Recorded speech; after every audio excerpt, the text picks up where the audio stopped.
right, welcome back, everybody, to another episode of the In Between the Sticks podcast. It has been a minute, so we're excited to get back on here with a little bit more information, a little more off-season stuff as we're nearing training camp here in just a few weeks, and we're really excited about that.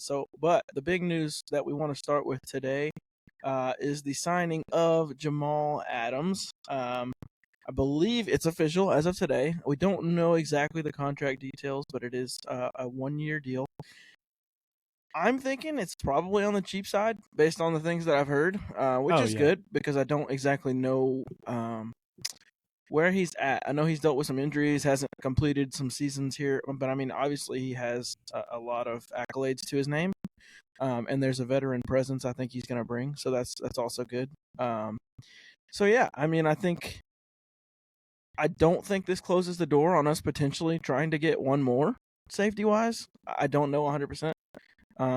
But I think as long as it's cheap, which I think it is, I have no problem with it. I think it just brings another veteran mentality. And Denard Wilson was his defensive coordinator before, and I think that's when he had his best season. Broke like a sack record for had 9 sacks or something as a safety, which is crazy in a season. So yeah, he had the most sacks. Anyway, as a defensive I think I like it. Yeah. So I think it's good. That was when he was on the Jets, and he was just unbelievable. Oh yeah, that was his prime. That was his prime. That he was insane. It probably is it's probably 4 or 5 a year, maybe 6. Yeah, give or take. Nothing more than that. Hopefully. No, I think it could potentially be less than that, but I don't know for sure. Could be. It's just his name alone probably gets him that. Yeah, that's true. But I mean, I think it's I don't really know. I know a lot of Titans fans are still hoping that we sign Simmons, and I think this gave us our answer that I think this is a good old-fashioned plug-and-play, but also a good old-fashioned hey, let's put him in here now, and we'll come back next offseason and readdress, whether that's through the draft or if there's another higher caliber safety. Or, hey, Jamal Adams might shock everybody, and he might just come out and be phenomenal, and we decide to re-sign him. Am I going to say that he's going to come out here and play like Kyle Hamilton? Absolutely not. But shout out Kyle Hamilton. Yeah, I mean, he's going to come. I mean, Jamal Adams got a chip on his shoulder. He's got something to prove. I mean, who knows? But I think he's only 28, like you said earlier. Yeah, he's young. He's not that old. Simmons is older. Crazy. Yeah, it's crazy to think that that's considered older now in the NFL. I mean, that's just kind of the world we're in with it. But I think with Simmons, right, because you got to look at, obviously have Amani Hooker. And like we were talking pre-show, me and Austin were, that obviously Jamal Adams is not going to be your cover safety. Nope. I mean, he's going to be probably mix and matching. He's also going to be what we're probably trying to turn, what's his name, the draft pick we had, James Williams, that's what his name was? Yeah, James the one Miami. I think he was the one that wasn't he going to move to linebacker? Yeah, he's already moved. I'm saying they're going to move. They're basically going to try to play them the same way, where they're switching between safety and linebacker and coming up in between the line of scrimmage, faking blitzes, doing blitzes, all that kind of stuff. It gives us a more versatile defense, and it just gives us another guy he's a headhunter, like Austin was saying. I mean, Lord, he's the one that I'm pretty sure he's the one back in Treylon's rookie year that gave him the concussion in the end zone when he was on the Seahawks. So, he's a guy that's going to come up and he's going to hit you hard. And I mean, this is a guy that literally was in a Pro Bowl in 2018, 2019. With Denard Wilson as his defensive back coach back to those 2 years. So now, and he even said in that OTP episode, I don't know if you watched that when you sent that, Gil, that once he saw that Denard Wilson came onto our staff, that it was pretty much a lock for him to come here. He was most worried about philosophy and scheme and coach fit. So yeah, and he had some other great teams wanting his services. Pittsburgh was one of them that got rumored a couple weeks ago, and he sat there and he's like, "Yeah, that was intriguing." But once he saw Denard come here, he wanted to be here. And interesting enough, he said that in there as well. He's like, the national people won't talk about it, but he's like, you look at Tennessee, especially what they've done in the offseason this year. He said, this is a great place to be. He's like, sit there, you got a brand new coaching staff and pretty young coaching staff too. Yeah. And all of them are united, want to have the same thing. They're very determined. And he sat there and even mentioned the whole culture thing with Rand and everything. It really drew him into signing with us. And then you look at just our defense too with what we've added. It's an exciting defense to come and be a part of because you're going to be able to make plays. Well, and it's interesting. It's like you said earlier when we were texting back and forth this morning about it, and I was sitting here thinking, I don't know how I feel about it exactly because whatever, and you responded, and you're like, look, we got corners now, we man. got corners now, and I honestly think I was just so like stuck in that mentality that we have been in that I'm like, oh crap, I forgot we have freaking the best corner in the league, arguably, and and then you got Cheeto and a up and coming Roger McCreary, and that's your top three, bro. Like Roger, arguably was probably our one last year in terms of talent. Oh, easily, bro. Fulton was horrible. So now to think that he's the third one, potentially, maybe two. I think he could kind of maybe sneak above Cheeto, but I think Cheeto's going to provide a lot of man, we don't not even support. Depth, but just support. So it's weird because then I kind of found myself in that place like, oh yeah, I think now that we do have those pieces, he can add a lot more without a bunch of pressure being on him to be what he was. So and having like him, and even you think in a perfect world, you think about our defense playing at their potential. You having Kenneth Murray and Jamal Adams headhunting you in the inside in the run game, fast, bro. Let me tell you. Holy man, concussion central for the other team. We don't. And I was showing Austin earlier. There's a tweet I saw that somebody was talking about it. They said pretty much with this signing, it kind of tells you what we might see from our defense, which is pretty much what we've been saying all along. Is that Denard Wilson is going to let his dogs loose and let his corners just plaster the receivers. Yep. And I think, bro, with that. Because now, bro, you're so used to sitting there seeing Christian Fulton trying to guard ghosts or searching for a bandage to bandage up his hamstring. Like we don't have to have that no more, man. I think the one thing this showed, and the one thing that I kind of took away too, is that not that it's a dig on our linebacking unit, because they are really young, with Kenneth Murray being like the most experienced. Other than that, you got unsigned guy and Gibbons, and then you got two rookies in Williams and Gray right behind him, and Jamal Adams is going to come in and be basically a glorified linebacker, like coming in and like helping in the run, blitzing after the quarterback, helping with the running back, maybe the tight end every now and then, stuff that linebackers do, right? Because that's like typically that's what a linebacker does. Linebackers blitzing up the middle, linebackers watching the running back, like helping out underneath. Yeah, gap support. Yeah, gap support, exactly. Maybe, this is going to take a lot of, having someone like Jamal Adams doing that is going to take off so much stress, even more stress off of Kenneth Murray and potentially Gibbons or Gray, young guys that haven't established themselves in the league yet, that need help from veteran guys that know what they're doing. I thought it was a fantastic move. I mean, scheme fits perfectly. You got a Monty Hooker deep. You just needed another physical in between the gap type guy, and he is that guy. He's been that guy since he came in the league. So, yeah, and I will say just to add on to that, because I think a really big factor into this is what has Molden gained over the last few years. Because I'm hoping that he can be, other than that, you would hope as far as learning the game that he can be out there more frequently. Number one, that's like your best ability is your availability. Like you hear that all the time, and that's so true because, and honestly, it's the same way for Amani.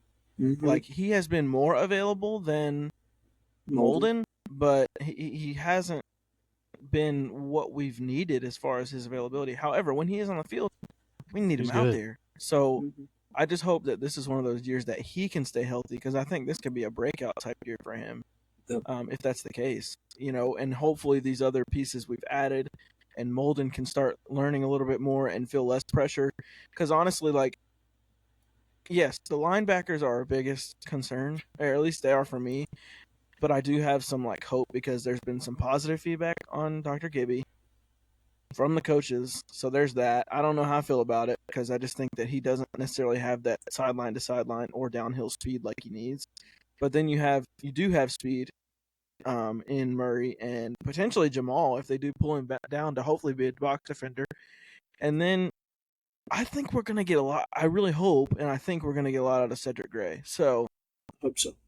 Like, that's the pick that I'm probably most excited to see play out. On top of the fact that we need to make sure that nothing serious is going on with Big T Sweat, because I'm really hoping to see him at training camp in the next. I 4 think weeks. he's fine. I think hope he's so. personally fine. So, I think it's just been right now. He's just been obviously working to get at whatever weight they want him to I be think at. that's the big thing, honestly. Yeah, I mean, Probably. dude. I mean, he might have had a quote unquote injury, but you also got to think like that rookie mini camp, especially like for him. You know, they didn't. The amount of weeks they had where they're not doing nothing for football related after the playoffs. Yeah. I mean, you might get a little tweak on your ankle or something every now and then. Like people just overreact to these injuries in the very beginning part of the season. But as long as he hits that weight, I think he's perfectly fine. But also another thing that we've talked about in the past, you could also have, a guy like Caleb Farley potentially coming back too and being another depth piece at corner. Hopefully he can play decent and be healthy because really it's just the injuries that hurt him. Denard can do with a guy like that. You just don't. So, and we just don't know what Caleb can do because he's been hurt. So, I don't know. I think we talked about pre-show and then our text and everything. Very low risk move for us that could be a very high reward. If he comes out and he plays like an injured Jamal Adams and isn't the greatest, cool, whatever. You filled a spot for us. Maybe, produce a little bit. 1-year contract. We'll address that situation some other way. Or he comes out and say, I mean, he doesn't even be a Pro Bowler kind of guy, but if he can be half of what he used to be and be consistent, there's a world where, like we said, he's 28. He can get a little 2-year something extension if we need to, if we think he can be that guy for us. Yeah. So I love the pick. I think, plus you got him, like we said earlier, put him back with Denard Wilson, guy that coached him probably the best he has been coached in his whole career. He's very close with Arden Key. He talked about that in the OTP. A lot of the LSU guys, they are very close. He has a lot of respect for everybody on our defense. He really loves Amani Hooker. He talked about that in OTP as well. Talked about how good he was, and that's why he got paid the money he got paid. Yeah, he said he did his homework on our team. Yeah, I mean, he ain't just coming here. What he's coming into. He knew. Yeah. That's a veteran move, though. He knows what he's doing. He's about business. And I think one thing that this is interesting because we haven't really talked about this much, but one thing that this is going to bring, I think at least, just knowing how he's been throughout his career, over the last probably decade or so, as I've really been, paying attention to the Titans more and just understanding more about the game and the team and all that, the energy guys haven't been there. Because you can name them on one hand. You probably don't even need a full hand for it. Lately, it was Taylor. Taylor was a big one. Jeff. Because I'm trying to think. Yeah, and now it's Jeff. But you're just talking Delaney. Delaney was one of those guys. Darren Bates, yeah, he was a special teamer. Bates was Darren Bates, which honestly, it was good. He was like the hype man. But you need one of your big leaders to be that guy, and that's what Lawan was. That's what Simmons is now. I think Byard had that in some ways. Maybe not the energy that I'm talking about, but I think you potentially have one coming up with Latham. I think you have a veteran like one with Jamal, like we just saying, and also Snead. And it's going to create like this, like it's not going to be this like hard nosed, as disciplined. Like we're gonna be disciplined, but there's a different passion and drive and energy that you can feel. It's almost like a youthful type thing that even Jamal said it today. Everyone that has signed or that has come into contact with these new coaches and everything has talked about the energy in the place. And this is coming off the back of a 6-11 season. Yeah. And you're carrying this kind of the one energy big into piece, the year. What? You're forgetting the one big energy piece. And it's the defensive coordinator, Denard Wilson. Oh, that's for sure. I mean, that's where they asked Jamal on the OTB. They said, "What can we expect from Denard Wilson?" And he literally the first thing out of his mouth was a whole lot of energy. Yeah, like he's just gonna be up and screaming and stuff like that. And Brian Callahan has already talked about it too in one of the episodes that he loves going up against Denard to practice because once one of them gets a good play against the other, the mouths start flying. Everybody starts talking trash. Like, I need some footage of that, bro. That's what Don't get me to run dude. through a wall. And, he's like, some days, the defense, like that one day in training camp a couple weeks ago, we did our episode, and the defense came out and had a day against our offense. But then the next day they come out and the offense flips the script. And I just think this is going to be probably one of the most competitive teams we've had in a while, and the whole nation is sleeping on us. Oh, because they don't know. Yeah, we're not very publicized teams. They just don't know. No. I know, but they're finna know. You got to think of the young core that we're building too. There is a young core that we're building of the running backs, Levis, line, who's in the center of that, offensive line, JC, Cush, all them guys that are coming in here younger, preparing to, and even Radens from what I've seen, and NPF, they're all young. Crazy. And so, but the point is, they all are coming in with something to prove, and they feel that kind of like chip on their shoulder type mentality, but also with a good mix of that veteran leadership that you're going to get from Jeff, from Harold, from Jamal now, and even Snead, guys like that. So I think this is a really good mixture of players that we have. And yeah, there's maybe a couple areas of concern, like we already talked about with the linebacker, but that's also something that you're going to be able to. What we did this offseason was completely minimize what we're going to have to do in the next few years in the offseason. Like, we filled so many different gaps for years. That we're going to, and hopefully we're crossing our fingers that Levis, proves his potential and becomes that player that we hope he does, so that way we can give him a fat contract and be set for a while. Then you just keep rebuilding around him over and over. I mean, look at the Chiefs. Yep. Like, roster-wise, I don't think people necessarily predicted that they'd win the Super Bowl last year. But on the back of Mahomes, everyone elevates, and they still get there and they win. Like, Levis, to me, has that kind of personality. So then if he can just display it out on the field and get everybody to kind of go along with him, plus we got this new coaching regime, I'm just really excited about it. I'm not calling for a Super Bowl this year. I'm just saying that there's a different energy. We're going to win more than the 2 games that they're projecting us to win. Yeah, 2 or 3 games. I'm telling you right now, Crazy. I'm going to call it right now. We are not getting the 4th pick in the draft. Stop saying it. It's not going to happen. Not happening at all. I don't know. Not even in the top 10. Wait, bro, we freaking didn't have the 4th pick this year. Something. You're telling me we're going to be worse than we were this year? Something tragic has to happen for that even to be a possibility. No, Will Levis goes down. It has to be Will Levis going down. I don't even think that even negates then, it. Mason Rudolph, I think, could win us more games. He's been solid as a starter. There's no way, bro. It's kind of crazy to think about, coming into this offseason pre-draft, we talked about it, especially on our defensive side. Mm-hmm. How many holes that we had to fix. Oh, it felt dreadful. And then looking at it right now, it's pretty much linebacker, like a coverage linebacker. Yep. Which, depending on Cedric, who knows? Potential. There's potential. You got linebacker. You got potentially, obviously, safety. And then it's pretty much just adding depth pieces in edge rusher. Yeah. That's it. You couldn't have done much better on the corner. No, truthfully. And another thing, too, is we could still use another solid, consistent. Depth-wise, yeah. But we hope that Brownlee is that guy, though. We want Jarvis Brownlee That's one to thing. be like I like his Brownlee, tape, though. We'll see. He did great in the minicamp.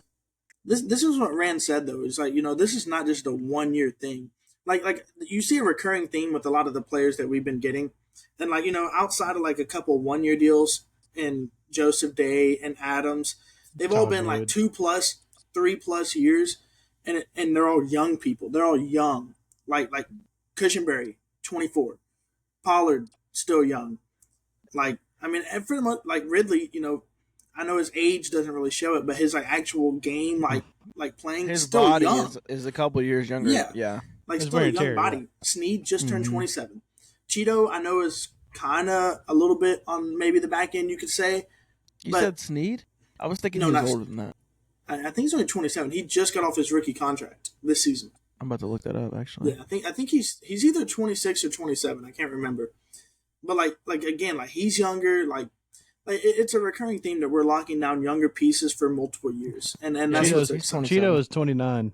Yeah, Cheeto's actually older than Snead. I think Snead just maybe seems like that to some people because he's had the issues with the knees or whatever. Mm-hmm. But yeah, he's 27. There's just young talent. And this was not a 1-year rebuild. Next offseason, we're patching some holes a little bit to really come back next offseason and come again with more money and more draft picks to reassess what went right, what went wrong this year, and then try to figure it out. Yeah. I mean, it's like after the first day of the draft, Ren said, a lot of people are going to be criticizing him on what he's going to do this offseason in terms of being competitive and winning right now. But he said, that's not my job. He was like, my job is to fix this team for the long run. That way we could be competitive for multiple years. Mm-hmm. And right now he's doing that. I mean, I could never have imagined having this much change in 1 year.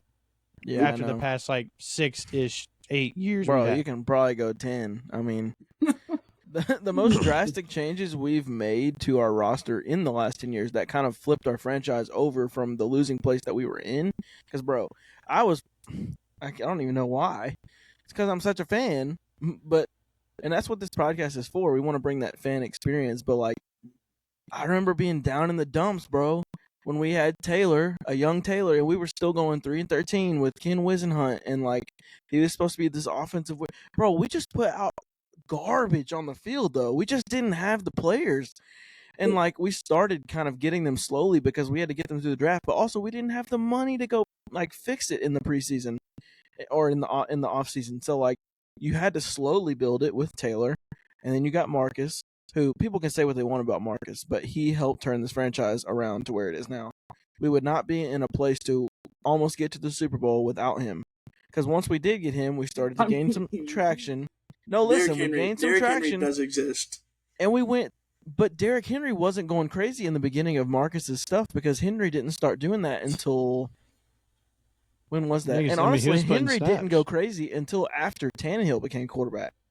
In that 6th game of the year, that's when he exploded.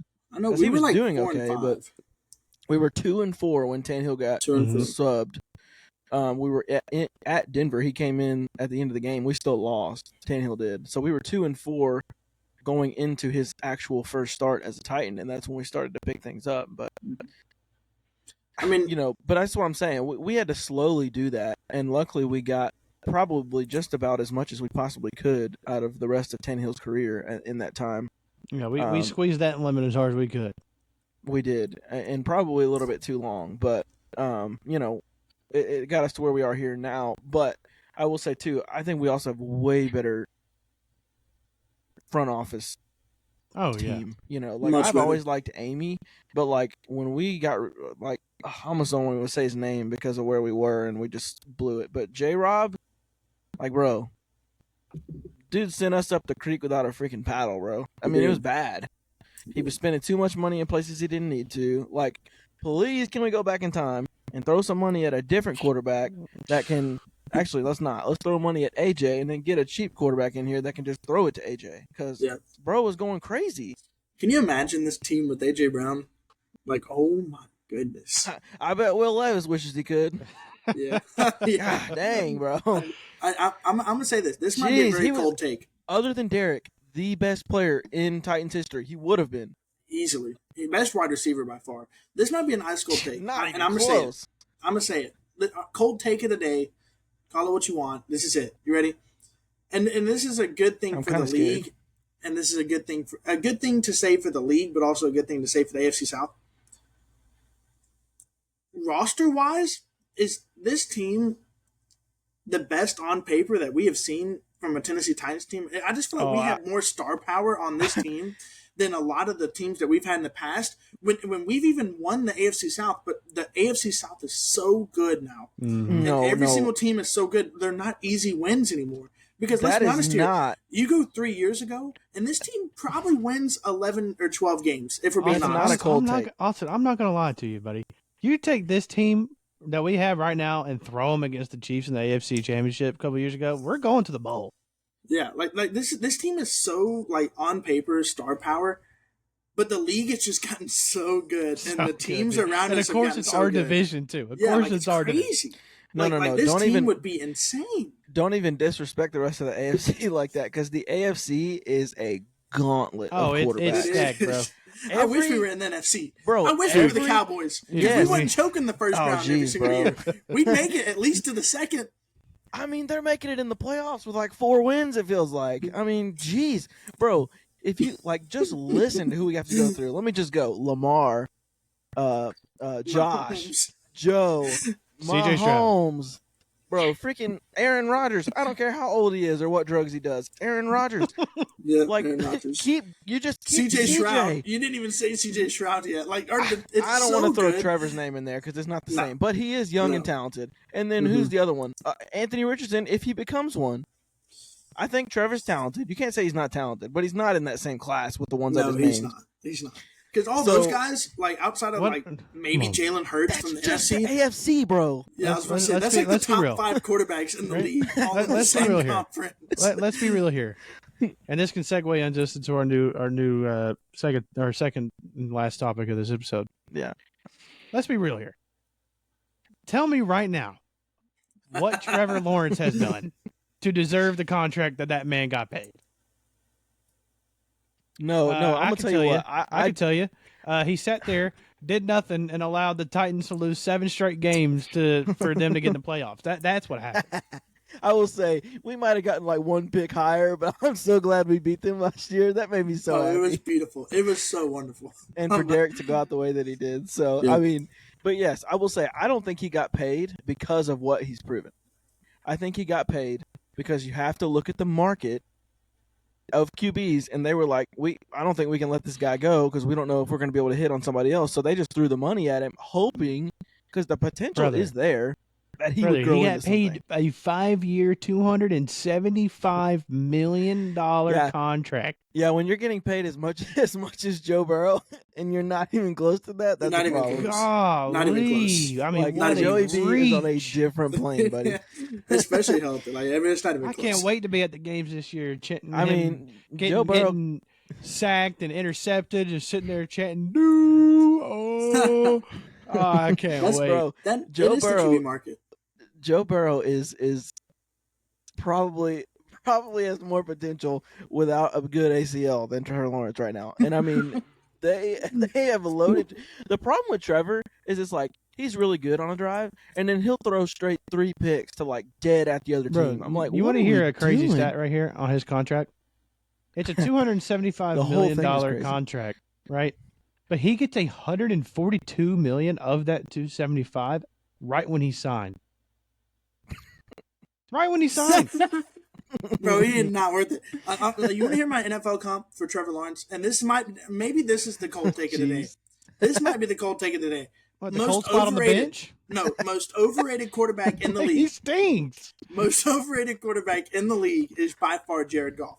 And I don't care what anybody says. I don't care what anybody has anything to say. Look, let me tell you something right now. Let me tell you. Matthew Stafford took that Rams team. Okay, that might be it. But Matthew Stafford came in and took that Rams team to a Super Bowl. Second off, Jared Goff is Trevor Lawrence a little bit older because, like you said, Drew, he comes out one drive. He comes out one game. Jared Goff like that. Don't do golf like that. No, listen. He comes out and he'll throw 4 touchdowns one game. He'll come out the next week and throw 4 interceptions in the first half. He's the most inconsistent quarterback in the league. Like Trevor Lawrence in the last game of the season against us to get into the playoffs, and he's throwing to ghosts. Ain't nobody there. The truth be told, though, the Lions were winning games not because of Jared Goff, 50% of the time. Jared Goff is good, but here's the thing: the most overrated quarterback. He just got paid even more probably than Trevor Lawrence. He's better than Trevor Lawrence. Is he though? Is he? Yo, is he? Dude, all I'm saying is you have to listen. That's pretty cold take, buddy. He's got a better running back duo. He's got a better offensive line. He did have a better receiving core. Probably still does with Amon St. Brown and Laporta and everybody. But he still can't. Laporta's a beast. All I'm saying though is that Jared Goff is the king of inconsistency. He's either giving you 4 touchdowns or he's giving you 4 interceptions, and there's no in between. There's no in between. You want to hear something funny? Jared Goff is getting paid $63 million less than Trevor Lawrence. Yeah, that's actually insane. That's crazy. They're the same player. They're literally the same player. Mr. Inconsistency. Jared Goff is getting $212 with $170 guaranteed. And Trevor I'll is have to look this getting up. Hold on. 275. He's just inconsistent. That's just too Yeah. much inconsistency for me. I can't do it. I don't like, and say what you want to say about Mahomes throwing some interceptions. Look at who he's throwing the ball to last year. But at least he still won the Super Bowl. And all I gotta say is that I want a quarterback that is going to lead my team. Like my team is going to win games because my quarterback, and my team is going to not win games because everyone else is great and my quarterback is okay. Because trust me, as a Titans fan, and as y'all are Titans fans, we saw that with Ryan Tannehill. Ryan Tannehill never won us a game as quarterback. We only won games because of everyone else around him. And that is exactly how the Lions are. To be honest, because of Derek and AJ. That's how the Lions are too, though. If Jahmyr Gibbs and David Montgomery aren't going insane for about 100 yards and a couple touchdowns each, Jared Goff's kind of non-existent at times. You gotta give him props though. The Rams sent Goff there to die, bro. For his career to die, and he turned that franchise around. I agree. But on to our next. We can get off this topic. Jaguars Sort of. had a relatively, I would say, decent offseason. They signed probably their biggest name signing they had was Arik Armstead from the 49ers. Yeah. 3-year, $51 million contract.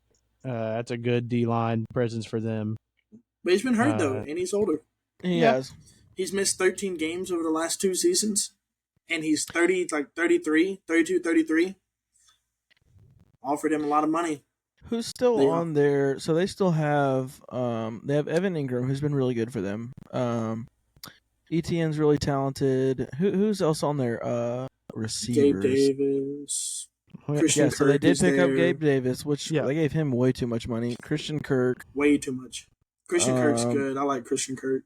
He's solid. Evan Ingram might be the most slept on tight end in the league. I had him in fantasy last year, and let me tell you, playmaker is what he is. Oh, yeah. Top five. I mean, truth be told, he was a top 5 tight end in the league last season. Let's see. 1, 2. Does Zay Jones leave?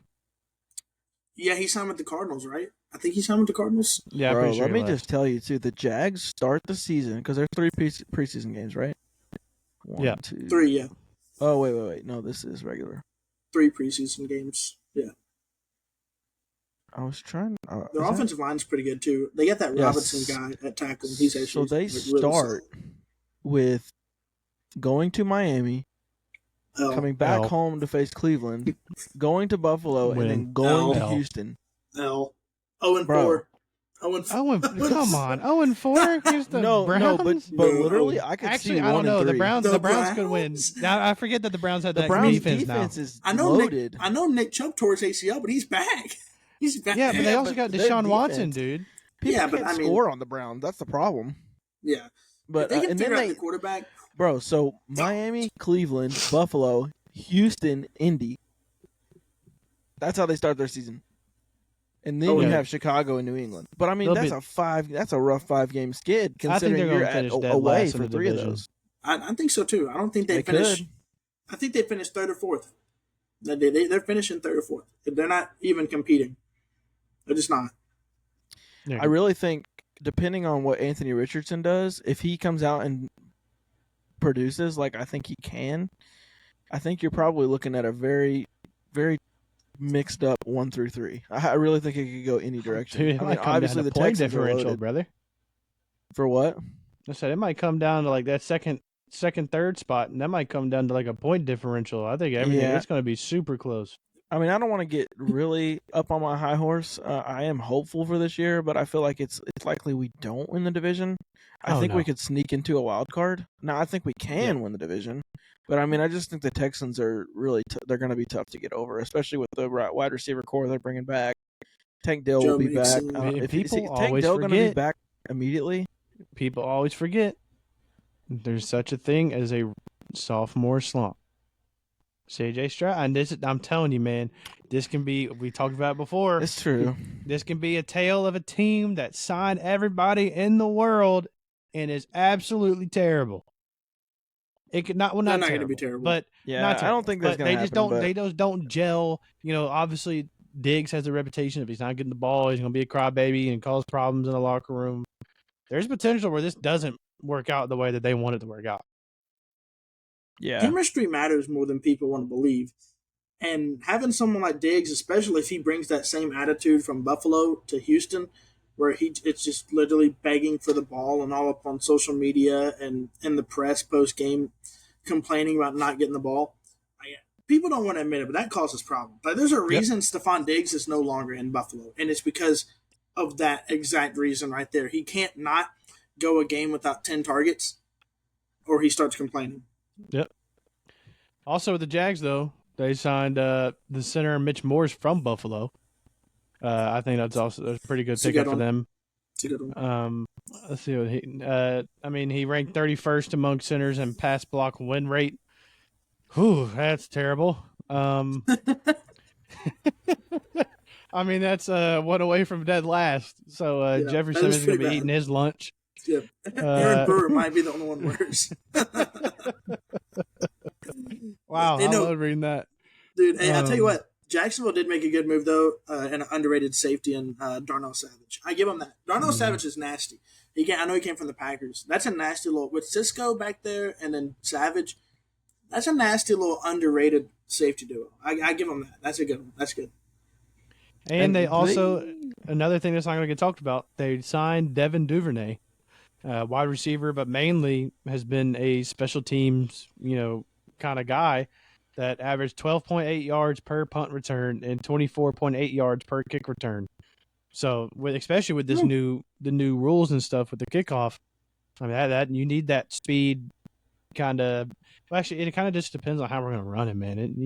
We have no idea how that stuff's going to work. That's one thing I'm very interested and excited to watch preseason about, is because of the special teams rules now that are changing.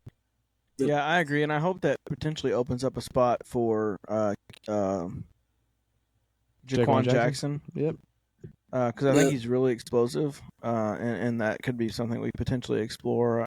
I mean, maybe even Kearis Jackson, too. The wide receiver room is going to be really, really interesting, as we talked about, and we'll be able to get into that a little more over the next few weeks. But, yeah, I honestly I feel like the Jags have a decent chance of ending last. Now, I don't want that to come back and haunt me and we end last, because I think that could happen too. But genuinely, I think, there's a lot of talent starting to build up in the AFC South, and, it's going to be tough for them. So Trevor's really going to have to come out and prove something. So give it 2 years, we're going to be the most competitive division in the whole league. I think we're already there. I think we're might, there this year. It's getting close. It's between us and the North. I mean, it's really between those two divisions. Like you said, with our roster, you put us in a lot of other divisions, or you take us back 2 years ago, and this team is a Super Bowl contender on paper, just because of how good. Obviously, there's other factors in game that take you got to take into account. But just off pure talent, this is one of the most talented Titans rosters we've had. Truthfully, I think it's hard to make that statement, as we don't know exactly where Levis is going to be. But I think aside from that, I think I'd have to agree. I mean, if it all comes together like we hope it will, there's a lot of talent to go around on this team. So there is. It's going to be interesting. Since I guess we're talking about the Jaguars, and their offseason moves. They didn't really make any big name splashes, except maybe Gabe Davis and Armstead, which was, I guess, pretty solid. Yeah. I mean, we could just go ahead and do our record prediction for the Jaguars. I mean, I have their schedule pulled up beside me.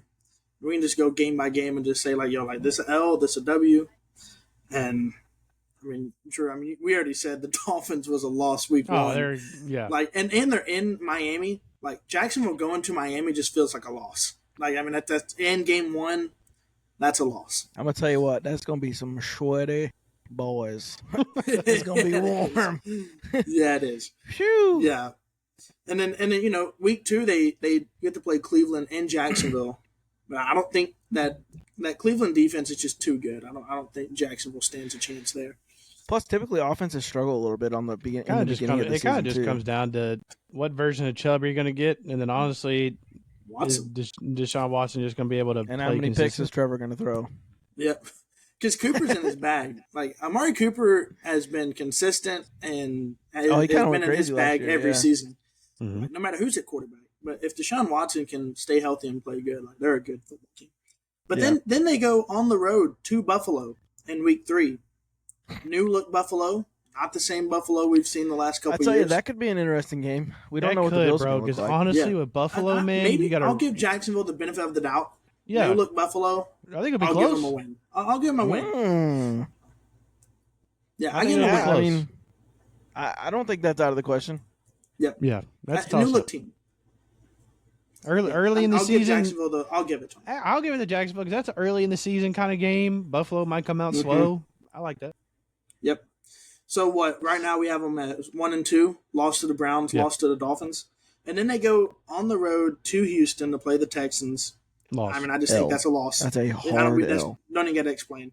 Then they get to play Indianapolis at home, and I will give them the benefit of the doubt again, and I give them a win because I really just want to see what Anthony Richardson brings to the table. I'll give them a win here, but they're going to split. So wait, so where are we at? We're with the Colts and Jacksonville. What's their record going? Oh, they're 1-3. They're 1-3. That would been 1-3 going into it. Right? Yeah, 1-3, and we had them beating Buffalo. Yeah, that's interesting. Yeah, new look Buffalo. I just don't think Buffalo is going to be the same team. They lost a lot of talent. That's going to be an interesting game. And that's a night game too. That's a Monday night football. Yeah, that's a Monday night 6:30. Yeah. So 1-3. So what'd you say? You said a win in Indy, or no? That's in Jacksonville. A win at home against Indy. Yeah, I'll give it to them. Chicago's interesting. That's also a home game. Oh no! This one they're is at Chicago. No, they're not. They're in. And they're out overseas? of the country. Yeah, it's at 8:30 a.m. They are for back-to-back weeks. It looks like 8:30 a.m. Yeah, they play for us. Yeah, they play Chicago. Oh, at 8:30. I thought you meant their game time. I was like, brother, no, it'll air for us at 8:30 a.m. because they're I ain't watching in that. UK. Oh, London? No. That might be London. I don't know. Yeah. I think they're probably in London, but they're there back-to-back weeks. So you got Chicago there and New England. And then the Patriots. Do what? It's Chicago and then the Patriots back-to-back weeks. I could see them splitting that. I don't know which one they win. They lose to Chicago. They beat the Patriots. I think Caleb Williams has it figured out by the time they get to probably so. Unless there. So what does that mean? That means 1-3, 2-3, 2 and 4, 3 and 4, 2 and 4. If we have them splitting, that'd be 3 and 4. Yeah, 3 and 4. Yep, because the Bills and Colts. Yeah, so 3 and 4. 3 and 4. Coming back home to play Green Bay, and honestly, I think that's an L. Mm-hmm. No, there's Jordan no Love probably. started picking it up. There's no probably. There's no probably. That's more than likely a loss. So 3 and 5 going to Philly. Loss. Blowout. Maybe about the 30. schedule's not fun, bro. That's a 30-point loss. No, I'm clicking the over on that one. Yeah, and then I'm actually going to have them winning at home against Minnesota. Yeah, I agree with that. I like that. That's 4 and 6. Like yeah, Minnesota. Here we go, Austin. Here's your long-awaited game right here. Yeah, love it. Trevor Lawrence at Jared Goff. Basically, the two twins playing at quarterback. Let's see. That's a loss. David Montgomery and Jahmyr Gibbs are going to carry Jared Goff to that win right there. Are we forgetting about Amon-Ra St. Brown, brother? And, I mean, you're making the case for Goff way worse by saying the talent around him. It's better, but Goff is better. Like, it's not just because of the talent around him. So what is that? 4? Did we say a loss? That's 4 and 6, right? Is that 4 and 6? 4 and 7, I think. Oof, that's brutal. And then guess what? You get to come back home and play Houston. Loss. Yeah. Another loss. I mean, they play us 2 out of the last 5 weeks of the like. We don't even we get them after they're already banged up. Yeah, you get to go play. Well, they get a bye after Jacksonville, so they get a bye bye after Detroit after the Lions. So they get a bye week. So maybe they'll be a little fresh. He to said play. Jacksonville. He thinks Yeah, I it's know. Trevor. Oopsie. So yeah, we have 4 and 7 going into the bye week, and then you come home and you got to play Houston. Houston loss. 4 and 8. Yep. Yeah, Loss. I don't think they pick one up against Houston. No, they're not. And then you got to go to Tennessee. Loss. 4 and 9. I think we win that game. I think we split. Yeah. We win at home. Yeah, I could see that. So 4 and 9. Yep. against New York at home, this is an interesting one. Now, New York's defense is loaded. Yeah. It's You also all got on, Rodgers, can Aaron though, coming Rodgers stay back. healthy? Yeah, Can he stay I give healthy? him a win just Toss-up because of Aaron game. Rodgers. Yeah, if they can figure out a way to put up some points, we just don't know what the Jets are going to be like offensively. Yep. So I could definitely see them sneaking a win there. I'll give And him it's a at benefit. home. I'll give him a benefit. I'll give him a 5 So and we'll 9. say 5 and 9, Yep. and then you go to Vegas. I think That's they a win win. that game. I think they win that game. 6 and 9, come back home, play us. I think they win that game. 7 and 9, so they're picking up a little steam now. Yeah, This is they get where some the steam. division gets interesting. Mm-hmm. And then you go to Indy, which I think. Did we have them beating Indy the first? I think Indy wins this one. We had them losing against Yeah, so I Indianapolis think- at home. I think Indy wins this one. So you think Indy sweeps them? I thought we had them beating Indy. No, we had them losing to Indianapolis the first game. Oh, Oh no, you're right. You're right. My No, bad. we had him I winning was at wrong. home, losing. We had them away. winning. They yeah, were winning at home, losing on the road. So what does that mean? What is that? 7 and 7-10. is it 8 and 9 or 7 and 10? No, I think 7 it's and 6 7 and and 10. I think. Is it not? Or no, Raiders 7 and 9, I believe. Yeah. No, that's 16. We play 17 Yeah, now. and then they play the Colts. Oh, that's right. 7 and 10. 7 and 10. Yep. And what's crazy is that that's just how good our division is, but also that schedule is tough. They That kind is of have a tough loaded. schedule. And the interesting thing is, though, I feel like you could flip some of those to wins. Like, you don't really know what you're going to get at Green Bay, but you just Mhm. assume that if Jordan Love picks back Yeah. up with where he left off, I don't think they really have much of a chance because Green Bay started looking really good there. You And can then say who the same knows for the if Raiders. Caleb figures it out. Yeah, exactly. I mean, Like who's going to And be the the Raiders Colts, quarterback? I mean, on track, Anthony Richardson can be hurt. Who's the the Ra- Raiders quarterback? Minshew. And then the other backup, they're O'Connell. fighting for Oh, the starting Minshew spot. Mania. He goes crazy against the AFC South. You already Yeah, know he's about every to go time. off. That's a 500-yard game right there. he's gonna throw a bunch of interceptions the rest of the season, but you best believe when he plays the He's gonna be Titans, the worst quarterback. Every time he plays us or anybody else in the AFC South, boy, is Prime like Peyton. Mahomes. prime Peyton Manning right there. No kidding, He's bro. going crazy. It's like 7 and 10. I mean, but honestly though, to think that 7 and 10 loses the division, that's kind of crazy because Yeah. I feel like the Being worst Cowboys, in the division. the people in the Cowboys division, you could get in the playoffs with 7 wins. So like, The Commanders, they're praying You might to be get first 8 seed, wins. brother. You Yeah, might be yeah, first I seed. know. They could be 1 seed with 8 and 9. Commanders are praying to win 8 games just to win the division. Like seriously, it's crazy. It's crazy. So Yeah, it's actually insane. that's where we're at, and I don't know that there's too much to add on to that. I mean, Tough schedule. we'll get into what Houston. Did we already do? We did ours, right? So we'll get into Yeah. Houston and Yeah, Indy we did next ours. week, Mhm. which will be interesting. Because really next week will be because what did we remember what we did for us? I think we said like either 10 and 7 or 11 and 6, Yeah, I think it was 9 or 10 wins. which Yeah. kind of scares me a little bit, to be honest. Yeah. Because Yeah, I think we said either 9 and 8 or 10 and 7. One of the two. the biggest thing I didn't like about ours is I think we have another early bye, which I hate that. Week Yeah. 5. Granted, though, So- the one thing about us compared to Jacksonville is our schedule's easier. Like, looking at Jacksonville's schedule, I'm glad that's not our schedule. Because, we do get to play the Lions, but they also play Buffalo, but they add on Philly. And we add on the Commanders. So, shout out whoever made this schedule. Because they definitely helped us out with that one. I'm glad Nobody we're wanted to not see playing AJ Philly. run over one of our corners again. No, it wouldn't happen this time. It wouldn't, but Nope. we all don't want to see something like that. No. That was so bad. And then No, wasn't it one of them they called a flag and then he scored again on the next play? Like, yeah, it was bad. It was bad. That was prime Christian Fulton. Can you I imagine hope being- he turns it around. I hope he does. Can you imagine being the guy that we will, or we've already named him, but J-Rob, can you imagine being J-Rob? He's at Philly, playing against AJ, knowing that this could happen. bro, AJ has a torches career us. day, and he just has to know. He's like, I'm cooked. Yeah. He's like, he just had to know he was cooked. A week later, he's fired.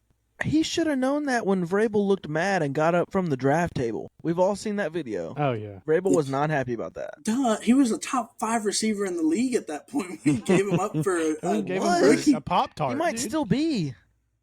There's no probably. He is. My top 5 receivers right now, Golly, like bro. my top It's 5 Justin? receivers: Justin, Jamar, CeeDee Lamb, A.J. Brown, I'll put him at 5. And then at 4... I mean, you got a few guys. You got Tyreek, you got Devontae. That's tough. I'll put Tyreek Hill. Tyreek Hill's you got at 4. Debo. I mean, there's some loaded receivers in the NFL right now. Tyreek Hill's probably to be honest, if you want my honest opinion, J Jets 1, Tyreek Hill 2, Jamar Chase 3, CeeDee Lamb 4, and then A.J. Brown at 5. Yeah, I mean, I think Tyreek is just like he just oozes catches. Like you can't. Yeah, I mean, the only way dude. He is. He's just so fast that he's put him in motion and it's over with. There's no corners matching that speed across the field. No, that's why you have to play it. We everybody started like the year we beat them, and I was at that game in 2019, and he had a good first half, but then we ended up coming back and winning that game. That was the last game the Chiefs lost that year, but it's because everybody started playing them with like 2 high safeties, so that he couldn't just run over the top anymore. It's like, look, he's going to catch the ball. So as long as we don't let him get 50, we should be okay. So you just can't let him get behind you. But he still finds a way to impact the game now. So even when people are playing 2 high or 3 high, whatever. So I mean, people forget he was on pace to break the single season record until he got hurt against us in the first quarter. Like second drive, first quarter against us. He still came back in and made some plays too. Yeah, he did, but he didn't really play. Like he had like just like 2 catches, but like he was on pace to break the record. Cooper Kupp and Calvin Johnson, he was on pace to beat both of them in yards, and because he basically missed us. Shout out Cooper Kupp for that, bro. That one year that he went crazy. I mean, I love Cooper Kupp, so let me not disrespect him that way. He went crazy a lot over multiple years, but that one year where he almost broke the record, I had him in fantasy, and I could have just played him and almost beat everybody else in the league every week. It was wild. I had CD last year, brother. That man put on a show. Oh, CD's great. Speaking of CD, free agent coming up this season, he is not liking what's happening in Dallas. Like. I mean, are you sane if you like what's going on in Dallas? Please bring CeeDee Lamb, bro. He said, "Hey, bring CeeDee Lamb, bro. Please bring CeeDee Lamb." Oh my! What do you want us to give? We can afford him. Do you want us to give him up 80% of the stock on our team to get it? Like we're not getting that man. Yeah, we just overloaded our roster to ship them all off for CeeDee Lamb. Look, with Hopkins being gone and the question mark with Treylon, who cares? Just go get CeeDee Lamb's a free agent, so it's not you don't got to trade anything. You just got to sign him. Here, take D-Hop, unless they franchise Burks, D-Hop, Burks, couple firsts. You know, we'll give you D-Hop, Treylon. Take our next year's first round pick since it's going to be the 4th one overall. Yep.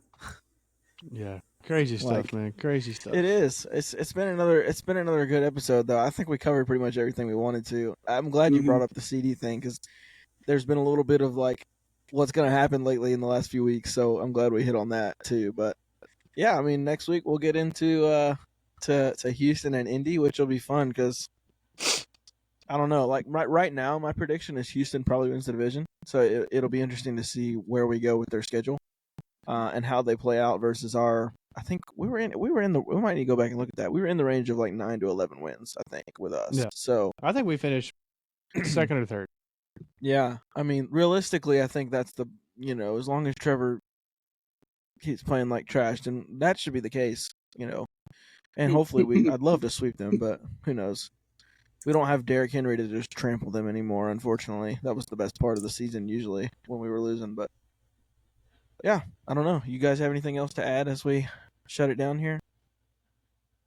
I don't know. It was a good episode. If you're watching, obviously give us a like, leave us a comment. Comments help our the algorithm push our videos out to more people. So give us a comment. Tell us what you think about the Jamal Adams signing. We'd like to know. And once again, if you want us to talk about anything in these future episodes, just drop them in the comments. We'll talk about them. We'll shout you out. And then obviously, get into next week. We'll get into the Texans and the Colts. Mm-hmm. Oh, and shout out real quick because I mentioned it at the beginning, but I didn't. Shout out to Ron Davenport. I think he was the first one that dropped the news about the Jamal Adams stuff today. So, and that was kind of way under the rug, and sounds like it's been in the works for a little bit. So, shout out TD as always. But that's all we got.